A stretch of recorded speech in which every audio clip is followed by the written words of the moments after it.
I'm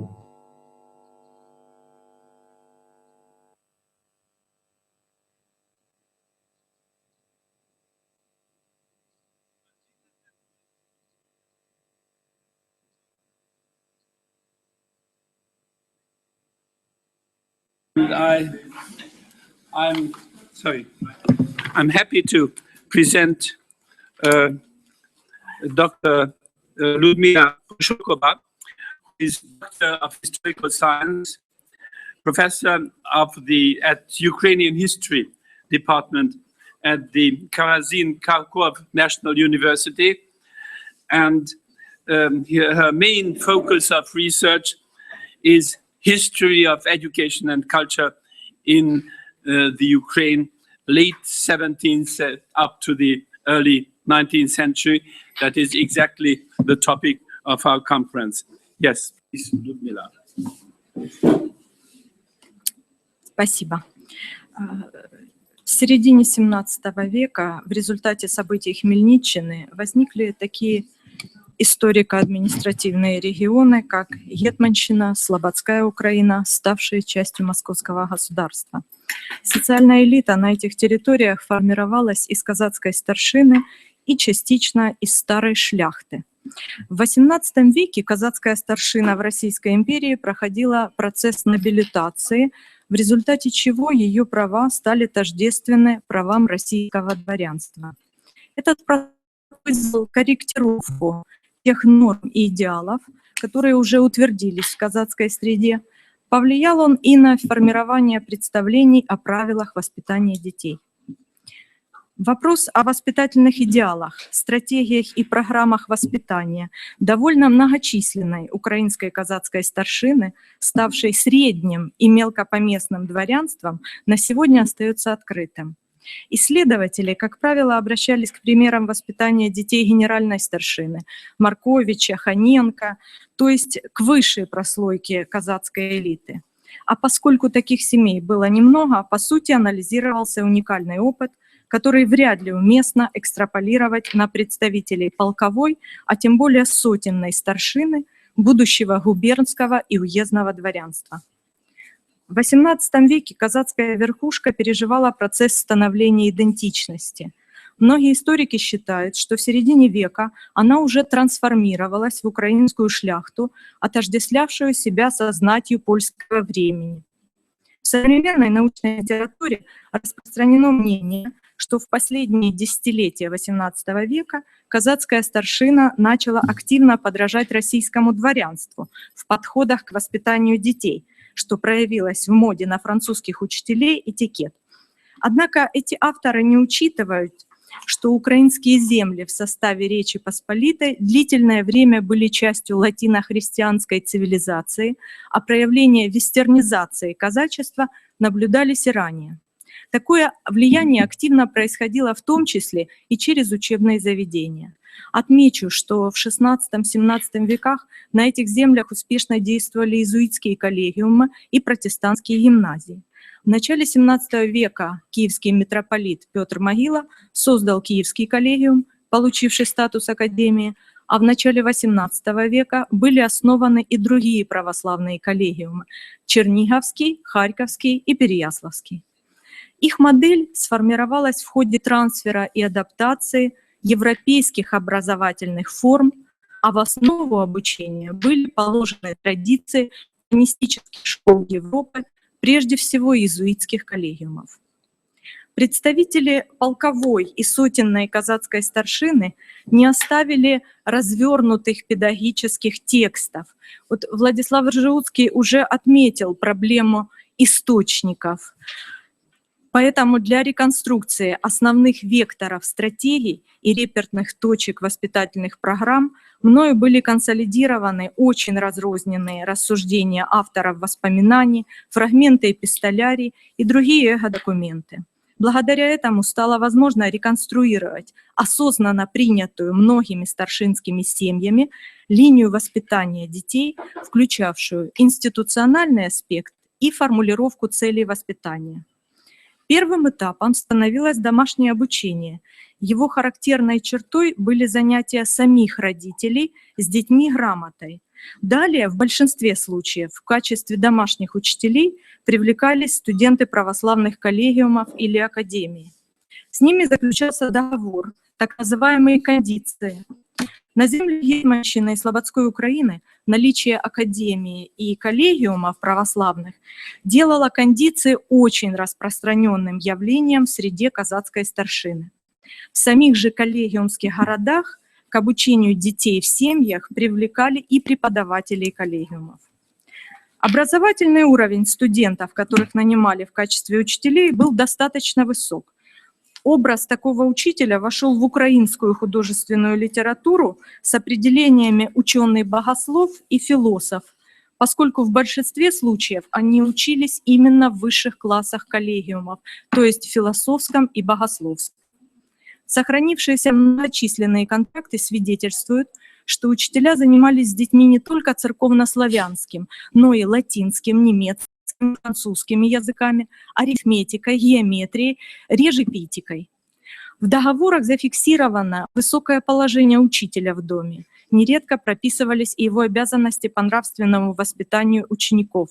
В этом случае очевидно желание родителей иметь не только учителя, но и гувернера. В полифонии изучаемых языков лидирующие позиции занимала латынь. Но в письмах к сыновьям отцы неоднократно подчеркивали необходимость изучения немецкого языка для продолжения обучения в немецких университетах. Конечно, французский язык становился признаком принадлежности дворянскому сословию. Во многих воспоминаниях есть свидетельство, что отцы, представители сотенной и полковой казацкой старшины, получив сами латинское образование, затем сами же обучали детей латинскому языку на начальном этапе. Это воспоминания, например, Ильи Тимковского, впоследствии профессора Харьковского университета, сенатора Федора Лубяновского, который писал об отце, что тот был, цитата, «сам большой латинист». В старшинских семьях было принято, чтобы в праздничные дни гости устраивали экзамен детям хозяина. Это явление попало на страницы многих художественных произведений литературы того времени. Например, роман Григория Квитки-Основьяненко «Пан Халявский». Казацкая старшина таким образом стремилась продемонстрировать родственникам и соседям достижения в воспитании своих чад. Такие презентации, упомянутые в мемуарной и художественной литературе, дают возможность утверждать, что воспитательные идеалы этих людей были связаны с ценностями новогуманистического образования, принципами пиетас литерата, просвещенного благочестия, классической традицией, овладением риторической культурой. Примечательно, что в воспоминаниях о детстве авторы мемуаров часто называют книги для детского чтения. Первенство принадлежит приключениям Телемака, Робинзону Крузу. В реестрах личных библиотек представителей казацкой старшины, которые также были предметом моего исследования, фиксируется немало книг о воспитании детей. Я проанализировала найденный мной каталог личной библиотеки судьи Погарского земского уезда Степана Лашкевича, насчитывающий более 300 томов, в котором значится множество детских книг. Это «Лепренс Бамон», арабские, развлекательные и нравоучительные книги для детей, труды педагогической направленности, например, о воспитании детей Джона Лока, книги, специально посвященные воспитанию дворянина, пособия по обучению детей рисования и тому подобное. Все это свидетельствует, что в некоторых семьях задачи воспитания решались с учетом достижений европейской культуры раннего нового времени. Следующий этап программы воспитания детей казацкой старшины предполагал обучение в одном из православных коллегиумов или Киевской академии. Важной чертой этих учебных заведений была фактическая ориентация на программу «Ratio Studiorum» и переплетение образовательных задач с религиозно-нравственным воспитанием. В отличие от духовных семинарий Российской империи, в коллегиумах в XVIII веке училось очень много детей старшины. Имеется множество доказательств того, что в этих учебных заведениях внимательно относились к потребностям воспитания дворянских детей. Вот одним из ярких свидетельств выступает поддержка князей Голицыных и других дворянских семей Харьковского коллегиума, хотя и других тоже. Применительно к концу XVIII века можно говорить о сложившихся казацко-старшинских династиях, учившихся в коллегиумах и академии. Это объясняет многочисленные ремарки в воспоминаниях, что такое коллективное воспитание в этой среде считалось предпочтительнее частных пансионов, которые в это время возникают на украинских землях.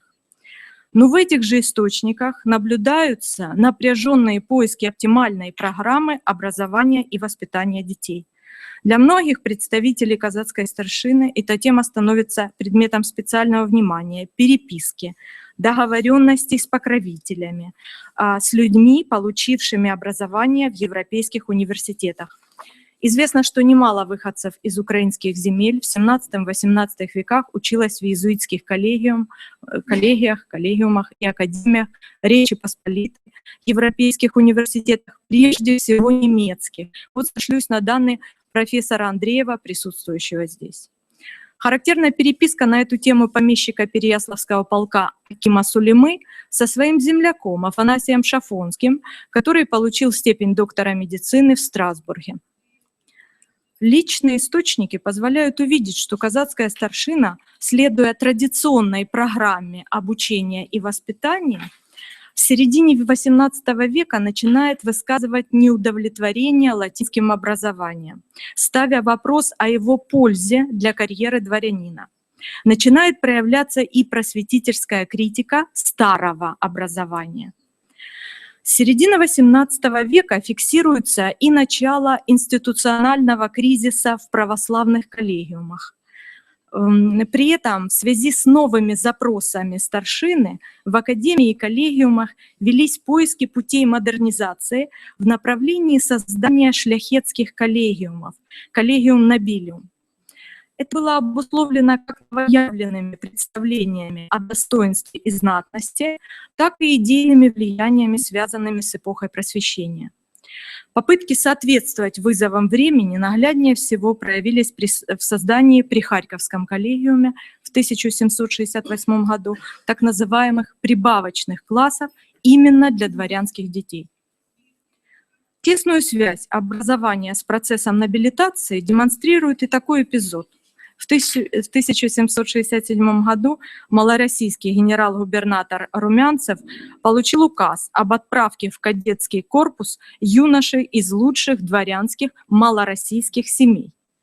Это решение стало результатом усилий украинской партии при дворе, ведь за 6 лет до этого Сенат запретил принимать этих детей, мотивируя тем, что в Малороссии дворян нет. Безусловно, после снятия запрета множество детей старшины училось в кадетском, шляхетском корпусах и других учебных заведениях для дворян. В 60-е и 70-е годы XVIII века в образовательной стратегии казацкой старшины включается и Московский университет. Несложно отыскать примеры, когда отец учился в Киевской академии, а всех своих сыновей направил в Московский университет. Укоренение новых представлений о задачах образования и воспитания дворян нашло проявление в наказах шляхетства Малороссийской Слободско-Украинской губернии в Екатерининскую комиссию для составления нового уложения в 1767 году. В них содержались прошения об учреждении университетов в Киеве, Чернигове, Переяславе, Харькове, в других городах в разных прошениях. Говорилось и о необходимости должного воспитания дворян, учреждении дворянского корпуса и училища по примеру Московского университета, то есть отдельно для благородного дворянства и разночинских детей. В предложениях были и размышления о роли университета, сформулированные в духе аргументации эпохи Просвещения. Дворянство писало о готовности взять на себя все материальные затраты. Кстати, черниговские дворяне после появления в 1786 году указа об основании университетов в Чернигове, Пскове и Пензе с энтузиазмом взялись за подготовку к его открытию. Поскольку проект не был реализован, позже, в 1801 году, они обратились к Александру I, говоря о желании иметь университет и также нести все расходы. Как известно, создание Харьковского университета в 1804 году было также связано с инициативой местного дворянства и его пожертвованиями. Итак, стратегия воспитания, принятая в среде казацкой элиты в XVIII веке, не оставалась неизменной. Это был переходной этап, когда можно наблюдать и старые, и новые черты. Ценности латинского образования и воспитания, глубоко укоренившиеся в среде казацкой старшины, созвучные с ценностями центральноевропейского дворянства, в середине XVIII века стали пересматриваться и дополняться в связи с формированием новых идеалов в вхождальной элиты Российской империи. Можно говорить о том, что изменение стратегии воспитания стало составляющей процесса конструирования идентичности, происходившего в среде казацкой старшины. Спасибо.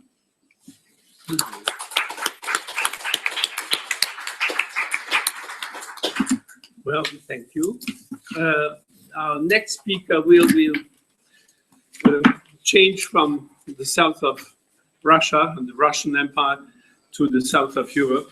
And our next speaker is going to report, next speaker is going to report about the education of women, Neapolitan ladies, from aristocracy to liberal upper class. Vittoria Fiorelli is our next speaker. She is professor of modern history in the Department of Science, Scienze della Formazione, the educational science, I guess, of University Suor Orsola Benincasa in Naples since 2005, and qualified as full professor in 2012 by the National Scientific Habilitation System.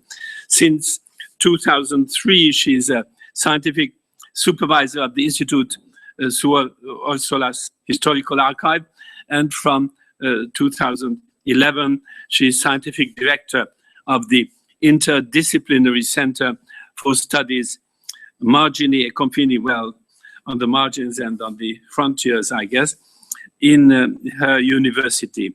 So please, Vittoria. Thank you. Thank you very much. Thank you for the invitation and for the organization to everybody. I've tried to cut my paper because I've seen that with English and so many interesting things. I've tried. I hope I didn't make a mess of my paper, so I start. The 19th century was for Europe a time of progressive consolidation of the nation state, but for Italy it was above all a complex path towards reunification. The repositioning of the aristocracy elite inside the power relationship goes therefore to constitute the necessary corollary when reflecting on the political results of the transformation of the social, jurisdictional and territorial spaces, and on the definition of the new mechanism of affiliation and exclusion inside the national process. This historical specificity has led Italian scholars to direct their research to educational and institutional issues, regarding training mostly from an identity perspective, neglecting the transnational dimension, which, solidly rooted in the tradition of the Enlightenment, had given its contribution, especially through comparative and cultural contamination, to the growth of a modern and developed Western community. Within this framework, my lecture proposes the analysis of a liberal educational project intended to provide ladies belonging to the new ruling classes a path that would allow them access to the public sphere and that would legitimize the active presence of women in a society undergoing a radical transformation. Taking into account this line of recent historiography, which has effectively integrated the outlook of institutional history in the studies devoted to the social interaction of managing classes, it seemed that we could argue, on a long-term perspective, that the quality of the effort of the women in sectors that today are defined as welfare and education evolved beyond the traditional matronage into a perspective of stabilization and social control.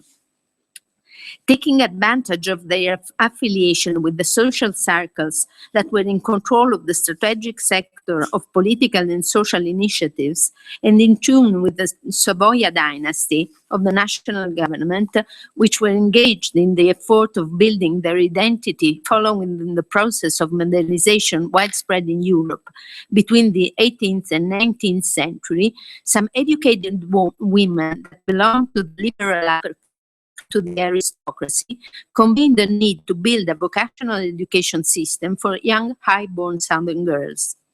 The charitable institutions and the activities of assistance and care that had been during the modern age controlled by aristocratic families and ecclesiastical hierarchies were considered appropriate areas of public projection for ladies. While the philanthropic aspect of this organization was losing his humanitarian focus and its value of class distinction, becoming an opportunity of political and social planning, in Italy, the charitable organizations offer a convenient space of compensation between the new managing classes and the local establishment. Excuse me. And the passage from the social apostolate to the civic culture served as a transition towards specialized training and professional evolution of social work, offering an unexpected passage to a different idea of education for the elite women. In 19th century Naples, many aristocratic circles, heir of what we call the 18th century conversation society, collected cosmopolitan guests and cultural ladies that gave their contribution in transforming the social gathering into meetings open to the influx of civic and innovative ideas arriving from the European nations. In the link between the old and the new institutional ties withstood in the philanthropic activity of women, the rituals of a new social interaction, offering the aristocratic elites and the urban classes the opportunity to react to the oppressive climate imposed by the Berber repression after the uprising in 1820 and 1848. Unlike the urban realities of central and northern Italy, where the political presence of women often relied on the alliance between local governments and entrepreneurial classes, in southern Italy, a different social sedimentation had rooted the emancipationist commitment in the upper class of the society. The interconnection between domestic mission and public responsibility that had elsewhere served as a springboard for bourgeois ladies involved in the Battle of Independence was overcome by an aristocratic connotation of civic culture, encouraged by those local and transnational connections that also guaranteed women a new visibility, unexpectedly finding support in some inner circles of the royal court. In Naples' aristocratic families, among the girls brought up in an environment open to the solicitation from abroad, making a social apostolate a style of life, the network of relationship would be well soon transformed into a system of support to innovation. The modern synergy between charitable initiatives and educational projects took shape nourished from the solicitation, especially coming from France, which had found in the capital of the kingdom intensive space for experimentation. It is not perhaps appropriate to recall here some likely relationship between the project of Royal Institute of Saint Louis near Paris, the first government institution destined to inclusively deal with the education of the girls of the well-to-do classes from infancy to adulthood, founded in 1686 by Madame de Maintenon, and some Neapolitan experience. The Reggi Educandati, entrusted under the patronage of Carolina Bonaparte, even though raised above the monastic connotation that had similarly characterized the structures for the hospitality of the impoverished aristocratic ladies during the modern age, as well as the ones for girls coming from deprived backgrounds, still did not offer a program for an education essential in providing opportunity for individual growth, or for the acquisition of that immaterial heritage made of culture and necessary competencies in a society where the contribution to civilization continued to be considered a matter almost exclusively. In the salon of the old southern aristocratic families, the foreign ladies who had moved to Naples following diplomatic careers and entrepreneurial initiatives wove fertile intellectual and mundane relationships into embryons of social policy planning. Such was the case, for example, of Paolina della Ferronè, the bright life of the English diplomat August Craven, offering economic support for the elderly in need and the disadvantaged boys to which she should offer work and training. Or the case of Julia Achard, the daughter of a French dealer in Naples, married to the economist Antonio Scialoia, and that of Louisa Dillon, the widow of the Admiral Sir Richard Strachan, honored with the title of Marchese della Salsa in 1834, for having devoted her life and her wealth to an institute for blind young girls. A lot of these cultured and refined ladies called on local authorities or by the prefetti, who were the government representative in the province of the kingdom, to the rural surveillance on charitable institutions that were establishing themselves as an irrepressible tool to influence the social fabric. This function, indicated as visitatrice, became therefore a first strategic transition in turning projection into direction, financing into managing and administrative control, and sometimes into independent cultural planning and civil militancy. Exploding passage opened up by the new political reality during the transition in the renewed system of interaction between public power and social importance. Adelaide del Balzo, along with her husband Francesco Pignatelli, Prince of Strongoli, educated to music and literature, was able to inspire a bright cultural circle in which the model of the aristocratic interaction made way for a modern setting of social and intellectual planning. Supported by the royal court of the newborn Kingdom of Italy, flanked by the educationalist Antonietta Pagliara, the princess gave shape to a program of education that would take women from kindergarten to university. Aimed at the girl of the upper class of the city, no longer capital of a kingdom, forced to rethink its role, the project shaped the need of Neapolitan aristocracy to review loyalties and political cultures, replacing the noble tradition for social distinction with a completely new way to project himself as the leading class.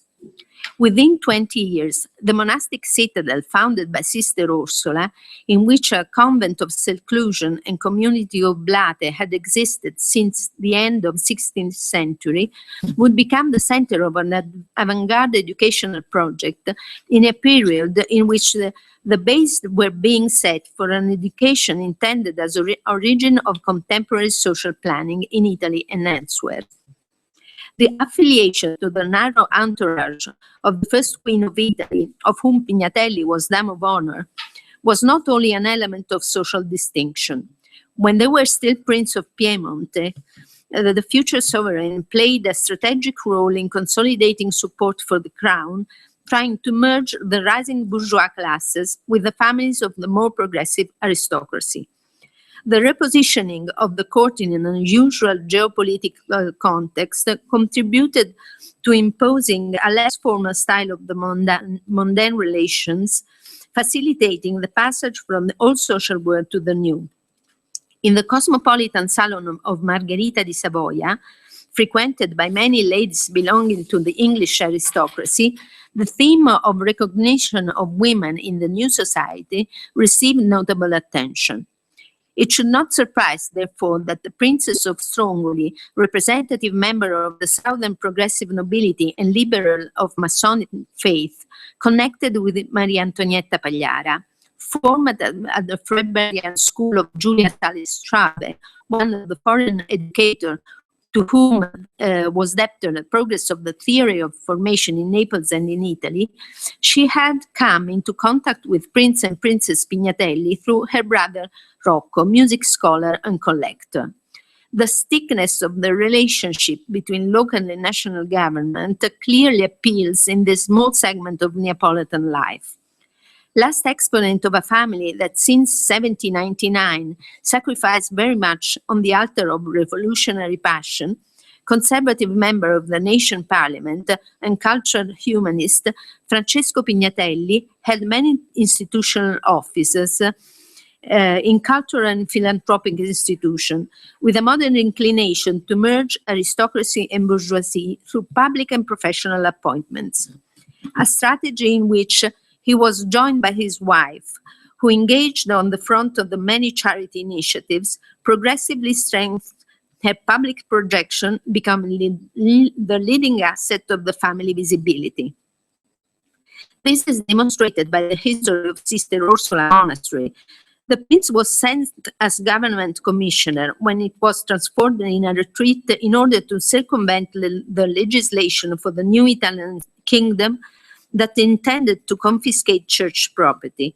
But very soon, that little free institute was turned into an avant-garde institution thanks to the collaboration between his wife, honorary inspector, and then manager of the school, and Maria Antonietta Pagliara, called to direct the kindergarten. The awareness of the power of meditation and conditioning of ministerial environments connected to the instrumental use of the political and social position of the princess and her husband continuously occurs from the frequent correspondence between the two women. The prolific contamination among professional environments and ancient aristocracy transpires in many initiatives promoted by the Lady Pignatelli, freed from beneficent spontaneity, from the safeguard of the privilege that had characterized the activities of the noble Bourbonic circles, now consolidating established path of professionalization and formation. Also, the elitist feminism of the Dame of Court matured from the comparison with the progressive orientation of Antonietta Pagliara, combining the associationism of Catholic matrix taking root in the Southern society with the solicitation coming from Europe and America brought in by the Neapolitan educationalist. She has been the only woman in Naples to wear the uniform of the English suffragette, the one that would have inherited the Guide of Magistero, the college for the training of teachers, having absorbed the modern models of political and civil commitment through intense exchange with the foreign intellectual circles, with which he had constantly compared during the definition of her project of formative experimentation. A horizon that wasn't limited to the speculative elaboration, but that knew how to find the forms to be transformed into political action through the social and relational guarantees ensured by the princes. So it was for the opening of the School of Nurses entrusted to the direction of Graziana Baxter, a professional, well-established feminist, faith graduated at the Johns Hopkins Hospital of Baltimore, to whom the first segment of information of students was assigned, but also in the School of Domestic Economy, the professional training founded 2 years later. I will close my paper in advance. I only want to read some words that were written by Princess Pignatelli to commemorate her cousin, who was Teresa Filangieri, a duchess, an important lady in the aristocracy, Neapolitan aristocracy. She was some kind of princess, older sister, and great friend, model of cultural commitment and civic fervor, who lived through historical and cultural transition from Neapolitan nation to Italian belonging. Remembering the mundane meeting animated by the Duchess, by her aunt Paolina Adelaide Capece-Minutolo, and by Paulina Craven, to whom she owed the matrix of her own education, the princess said, the salon of that time, tolerated more than permitted, were the only outlet for the exchange of ideas. They were frequented by diplomatic corps, the strangers curious about the beautiful climate and of our museum, and to gather here and there some idea, some news from the distant Europe. A clear perception, I think, of the critical role of elites in the modernization of Italian and European society of 19th century. Thank you.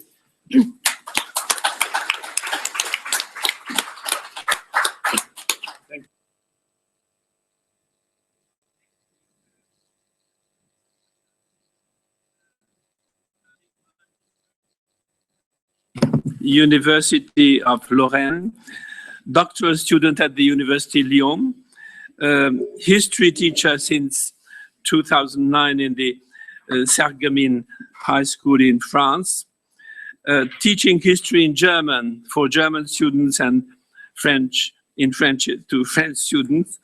She is lecturer at the University of Lorraine at the Nancy campus, and her work focuses on explaining the early life of the princes and the educational system of nobility.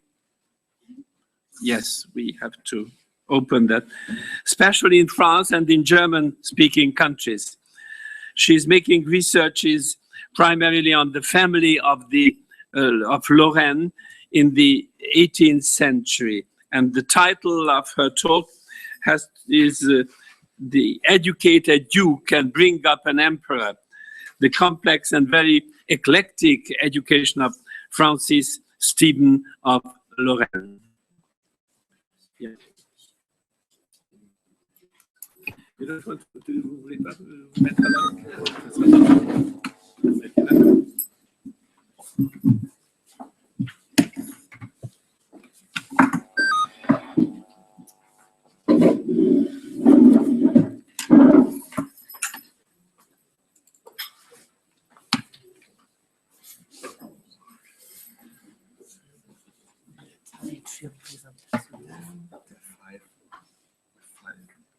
Okay.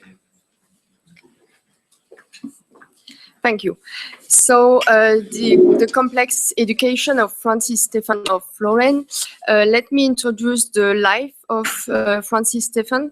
Born on the 8th of December 1708, Francis Stephen of Lorraine was the 9th child of the Duke Leopold.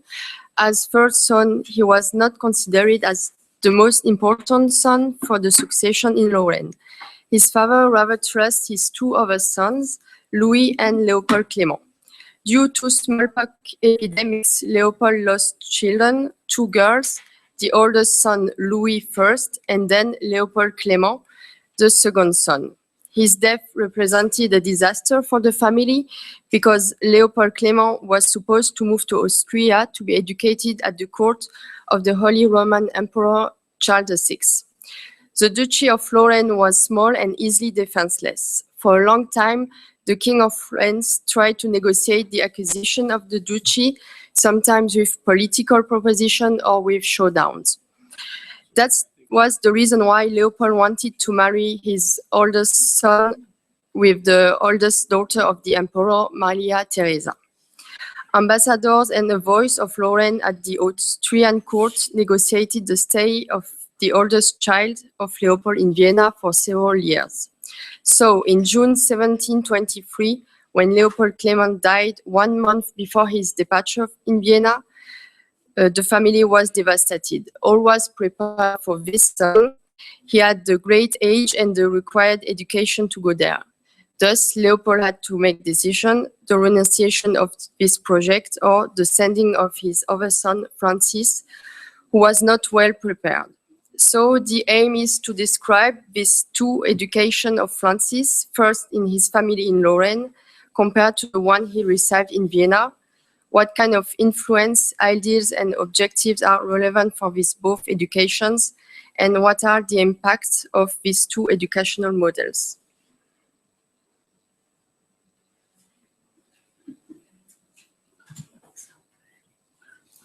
Okay. So first, the education in Lorraine and factors of this education. The education in the duchy was very familial and open-minded.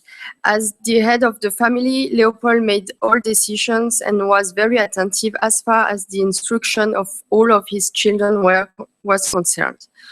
The court of Lorraine was called Versailles Lorrain, so the intellectual and cultural life was very attractive and intense. A lot of artists and scientists were invited to Lunéville, like, for example, Philippe Varange, a clockmaker, or the architect Germain Beaufort, and with a lot of concerts, celebration, hunting tours, and performance of theatre, Lunéville was a lively place at the top of modernity. Leopold wanted a good and full education, and he wrote a lot of memoirs called Mémoires pour l'éducation de mes enfants, Memoirs for the education of my children. For Leopold, 4 points are very important. First was the religion, then culture, the new science, and physical education like hunting or riding. Leopold chose the staff. Teachers of Francis were selected by Leopold. They were not necessarily noblemen, but people with brilliant minds. For example, Valentin Jambret Duval, who was a shepherd but able to teach history. And Leopold taught that some quality should be transmitted by father and not by stranger. We cannot say that he taught in a traditional way because he usually gave precepts and advices for his children. Then the objectives, persons, and method of this education. As first, third, and then second son, Francis' education was not of great importance for the family, as it differed from Leopold's Clemens, who was officially declared as successor in order to chair the Council of Lorraine alone in 1722. Francis was not highly prepared for political life. His education was more open-minded and scientific. We can thus distinguish between two sorts of instructions. On the one hand, there were the classic instructions. The Duke Leopold was particularly careful with religious instructions. Religion was the third subject on which Leopold focuses in all of his dissertations written for the teachers of Francis at Lunéville court.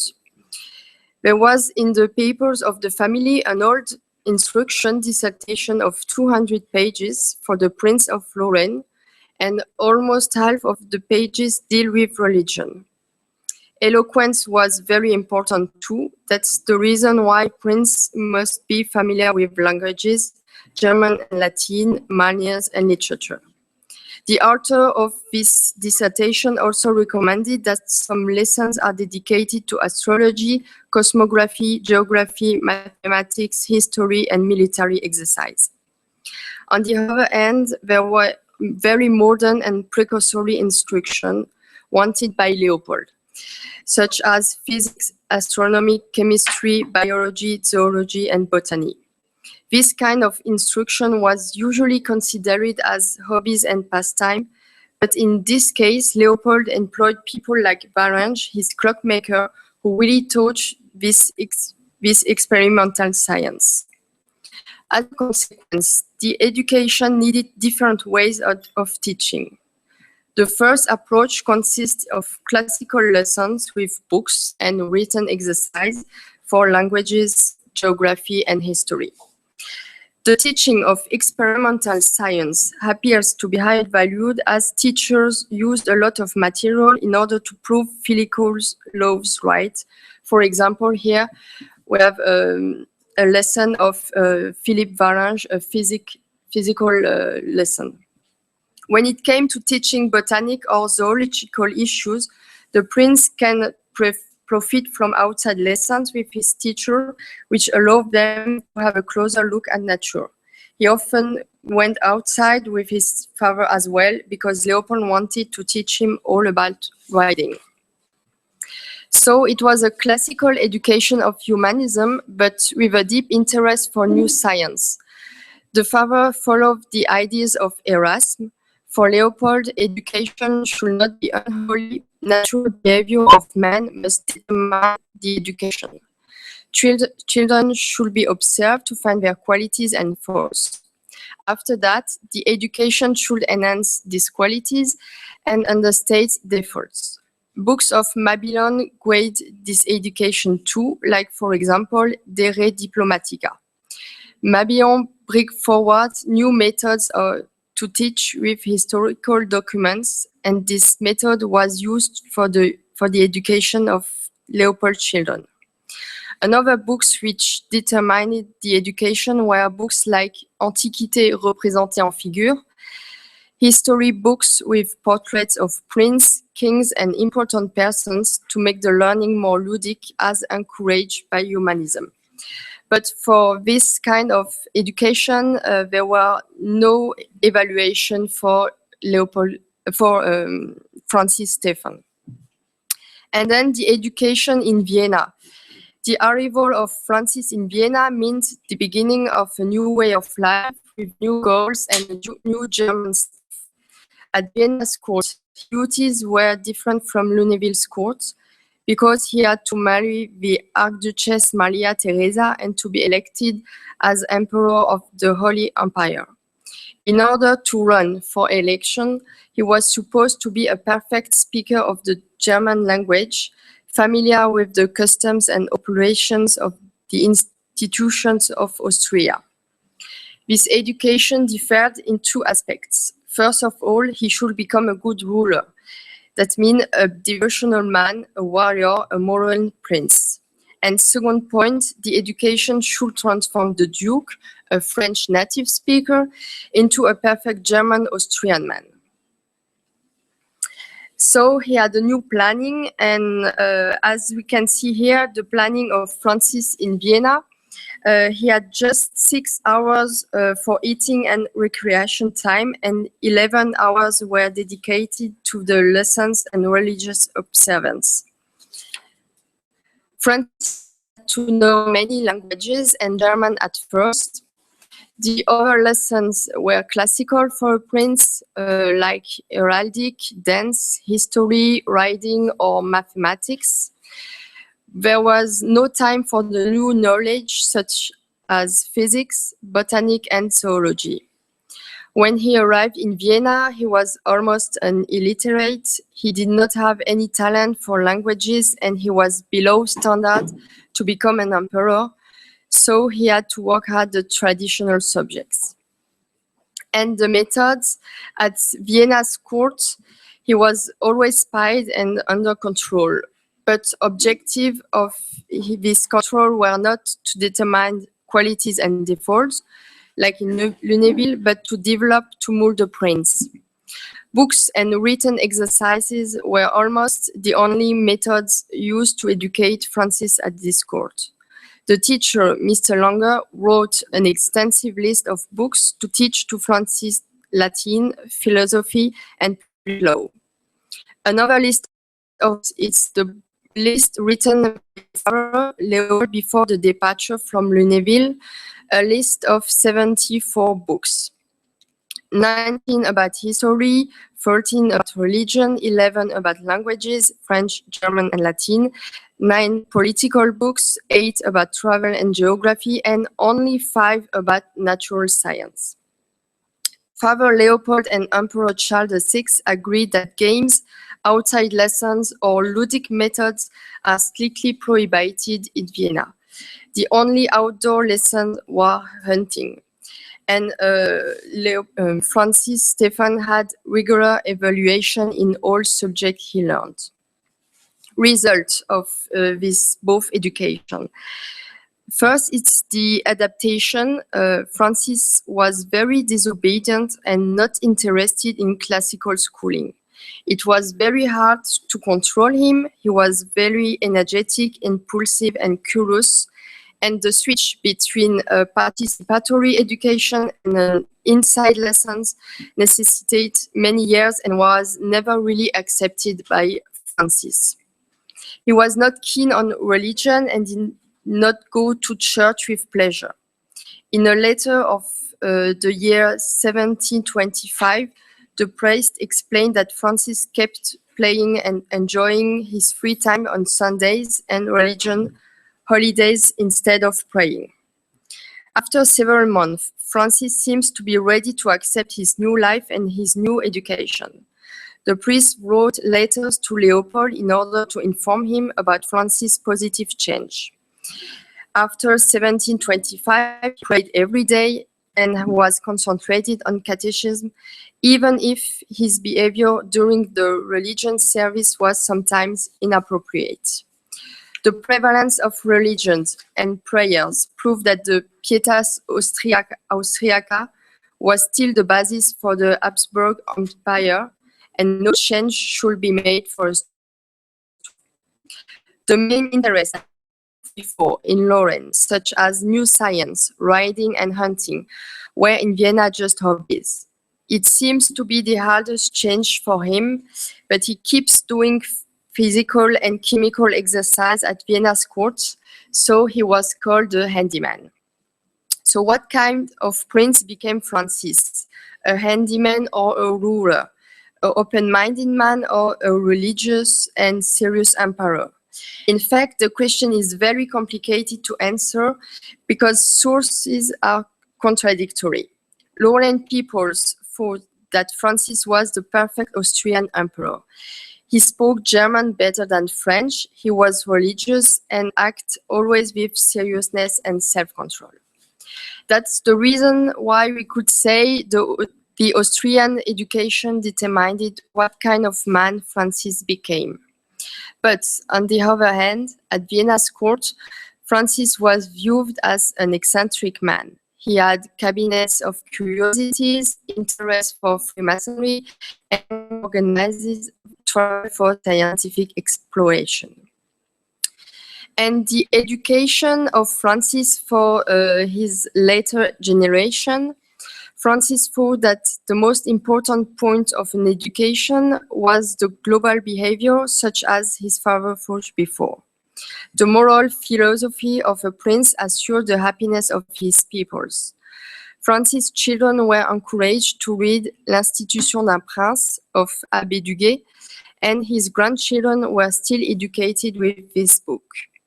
But like his father, he boasts other instructions, like painting for his daughter, cabinets of curiosities and science for his sons, and he wanted an education based on natural qualities. He wrote an education instruction pour Monsieur Vinan, preceptor of his son Charles, and another for his son Leopold, but these papers are a little bit different from that of Leopold. Religion was not so approached. Health and behavior in general were the most important. For example, teachers should control the anger attacks of child. Concerning contents of this instruction, he just wrote that Mr. Vinans should teach geography, reading, and stylistic. What is particularly remarkable is that with Francis as emperor of the Holy Roman Empire, the scientific lessons such as physics, chemistry, and zoology were public and not just for the nobility. Everybody was able to benefit from the experience of the teachers in Vienna. The first European zoo is the Zoo of Vienna, which was founded in 1752 by Francis and was public after his death. It's the oldest zoo in the world, and the collections of his cabinets of curiosity were exhibited after his death in the Naturhistorisches Museum. Scientists were asked to come at Vienna's court.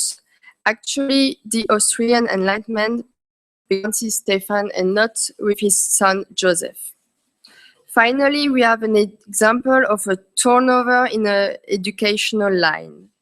Results of this turnover are difficulties of adaptation and a complex personality.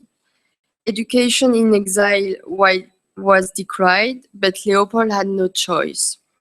Francis was always considered as a foreigner, as a stranger in Lorraine or in Austria. Not very interested in politics, he encouraged the development of arts and science in Austria. So we can say that he brought the Enlightenment into Austria and shared on his sons so that they do the same later. Thank you.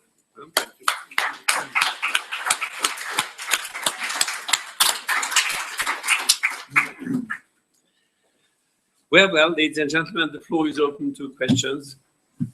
So, questions, remarks? Yes, please. It's a question for Vittoria FIORELLI. Well, I know you've been, you have to curtail your speech, and you presented us many women, but you couldn't tell us about opponents to their endeavors. So, Sorry. did nobody try to thwart them? And did the church, for instance, encourage them, or were there people against their ideas, their educational ideas? Shall I answer? Yeah, please, if you feel like it.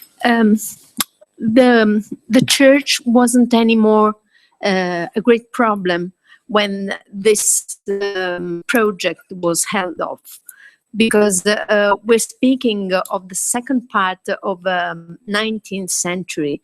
It was the time in which the church was, the Italian kingdom tried to put the church aside.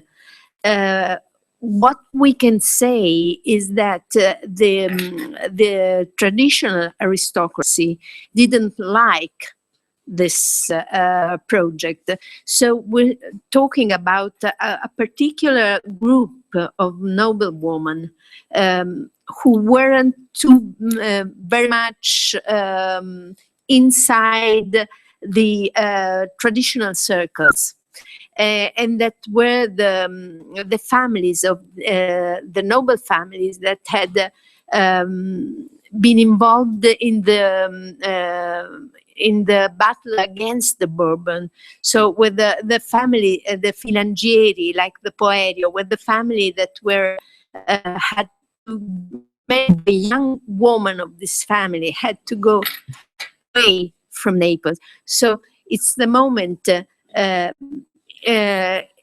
when a new aristocracy, which is not new, but it's the old aristocracy that has been put aside during the Bourbon period. So, but I had many things. I'm sorry, but.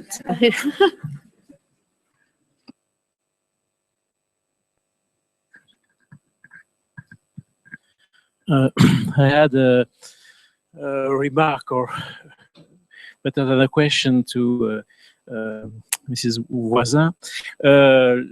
It seems that your hero, since he was not destined to reign at the beginning, was not a very good pupil, and he has no interest for schools, and he learned. Do you know of people like Gilles Bepler on these princes in Germany? We were not also destined to rule, and for that reason developed intellectual, cultural, and other gifts, because they knew the way in that world would not the reigning. No, it could be the contrary, and what seems here amazing. It's he has no interest for anything. For French. Yes, but I think for Francis Stephen, it's not the education; it's his behavior. he didn't like politics, because even as emperor of the Holy Roman Empire, his wife rules, and he was not interested into politics. He was more interested into botanic and zoology, and his wife do almost all the rules for the empire and for Habsburg's empire and Holy Roman Emperor. Yes, well, the wife was obviously much more active in politics, Maria Theresia. But he was interested in making kids to Maria Theresia, I think. So he did have specific interests. And he, I think they made, I don't know, half a dozen or a dozen kids. I mean, enormous descendants. Yeah. Yes? У меня вопрос к Людмиле Посоховой. Скажите, пожалуйста, что вы можете подробнее, может быть, программы обучения в плане языков? То есть они обучались на основе чего? То есть там на основе учебников определенных языка и занимались переводом с одного языка на другой, как это делалось в Западной Европе? Допустим, с английского на латынь, с латыни на французский, с французского на немецкий и обратно на язык оригинала. Да, я поняла. Значит, но говоря о изучении языков, ну, следует, наверное, вот иметь в виду и домашнее образование, и коллегиумы или Киево-Могилянскую академию. И все-таки это учебники, учебные пособия по латинскому языку. И если говорить о таких переводных, то скорее польско-латинские. Вот. Это учебник для начала XVIII века Альвара, очень известный. Вот. То есть это традиционный набор учебников, который перешел в православные коллегиум, но перешел, я беру в кавычки, вот, из традиции иезуитской школы. Поэтому для первой половины это XVIII века это Альвар, для второй половины это следующие учебники, но следующее поколение, там Целарий и ряд других.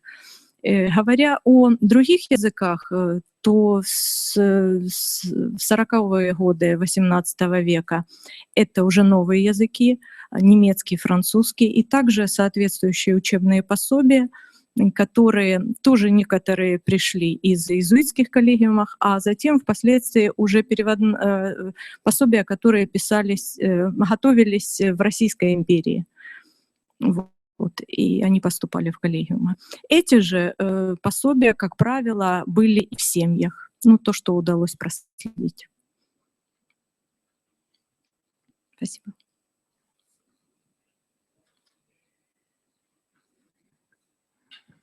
I have one question on Francis Stephen von Lorraine. I would like to ask about the famous academy in Lorraine, which was for a time in Nancy and for a time in Lyon. I would like to ask, was secular natural law taught at this academy? At the academy? Yeah, because I think this was a very important subject for the 18th century, and I'm sorry that there was no discussion about the contents of education at the aristocratic academies after the first, or after one of these lectures we have heard here, because I think this is a very important subject, and the Academy of Lorraine is certainly one of the most important ones for the 18th century. So that's why I'm asking now. Yes, but this academy was for noblemen and not for the children of Leopold. So it was different. The law that learned Francis Stephen, that the law and the subjects that learned noblemen at the academy. So your question is about the laws in this academy. Okay.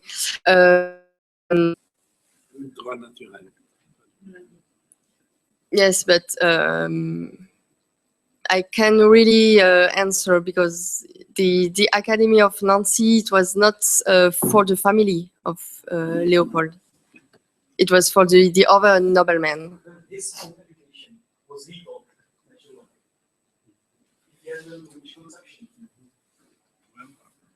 question.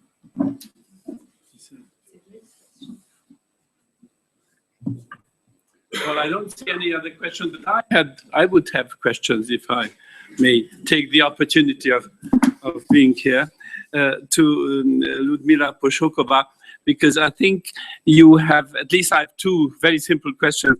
One has to do with with the change of regime. I mean, your population, your group had been under the Polish kingdom, and your period is just a period of the partition of Poland, and they became part of the. So it did not involve any major shift, any major change in educational orientation. First question. The second question has to do with religion. Did the fact that your group of people, I suppose, was divided between Uniates, that is Greek Catholics, and starting from the late 17th century onwards, and Orthodox, play some kind of role in their educational strategies. I mean, religious belonging was not a factor of educational strategies.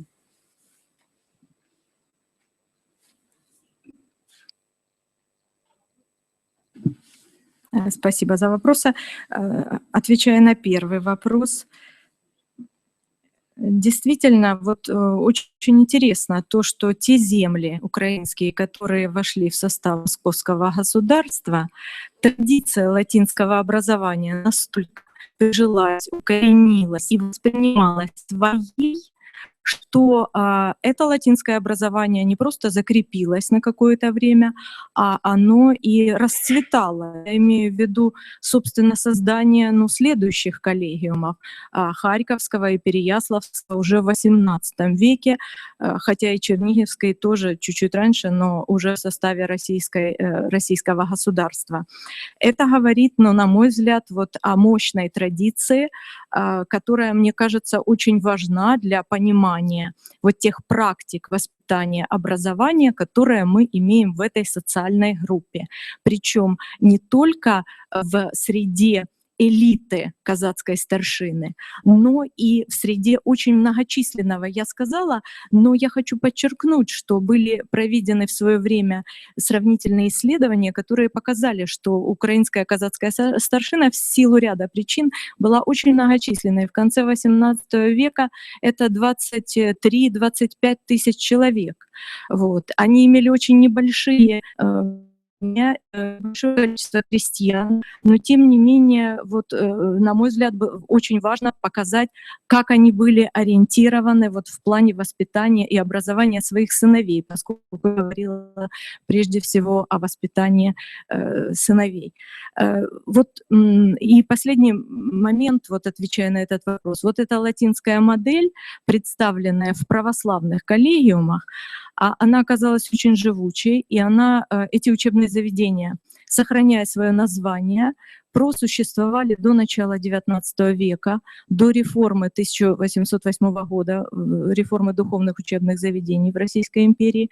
А значит, этот образец коллегиума, который сочетал латинское образование, и с 60-х годов XVIII века добавились определенные новации, ориентация уже на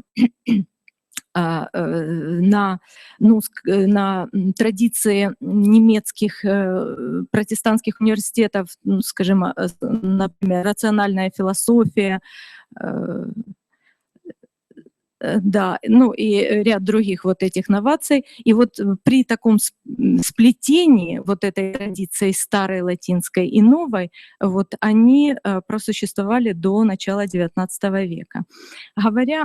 Отвечая на второй вопрос, что касается религии, дело в том, что униатов на территории левобережной Украины или то, что называется Гетманщиной и Слободской Украиной, униатов в силу ряда причин, ну, практически мы о них не говорим, это в основном православная шляхта, да, поэтому, ну, вот это снимает некоторым образом вопрос.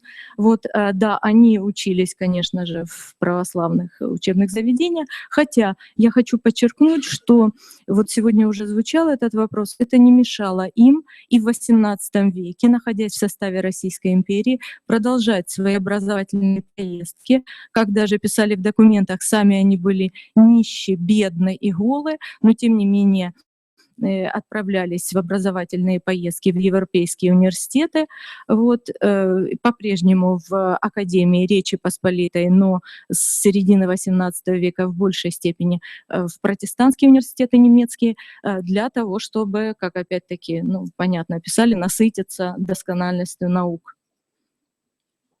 Так.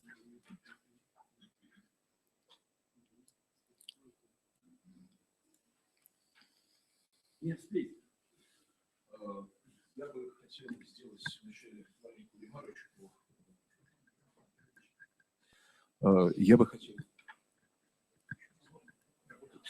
Я бы хотел для начала сделать маленькую ремарочку. Мне кажется, мы прослушали сейчас замечательный такой секционный блок, который в большей степени охватывает различные аспекты образования именно зрелого, раннего нового времени. У меня замечание и вопрос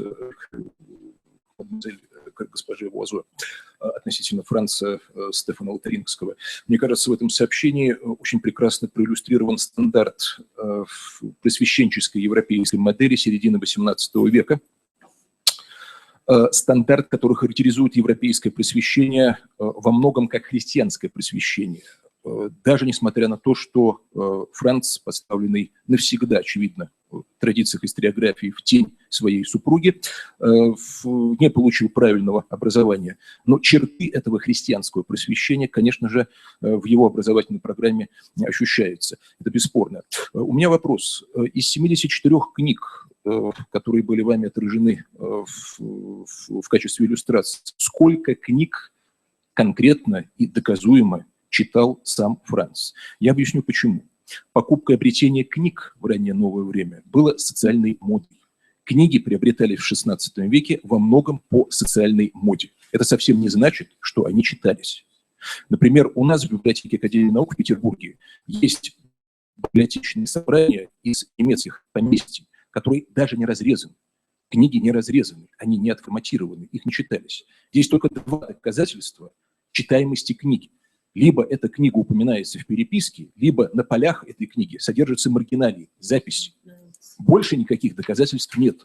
Поэтому библиотеки были, конечно, книги обретались для того, чтобы высокие гости пришли, и я бы сказал: смотрите, у меня классная книга. И все кивают головами и говорят: да, конечно, это замечательная библиотека, и ты хороший человек, правильный человек, сословный человек. Сколько книг конкретно читалось вашим героям в этой библиотеке?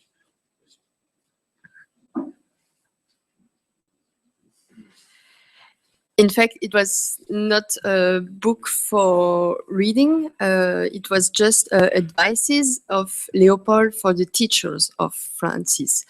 I can't say that Francis read no books because he ate reading. And so I can say no book. I'm not sure, but that's my idea. No, in fact, it's just some advices of Leopold, of Duke Leopold, for the teachers of Francis, and not for Francis himself. So that's a good question, but yes, that's just book for the teachers. Yes. Fathers often are more ambitious than the kids.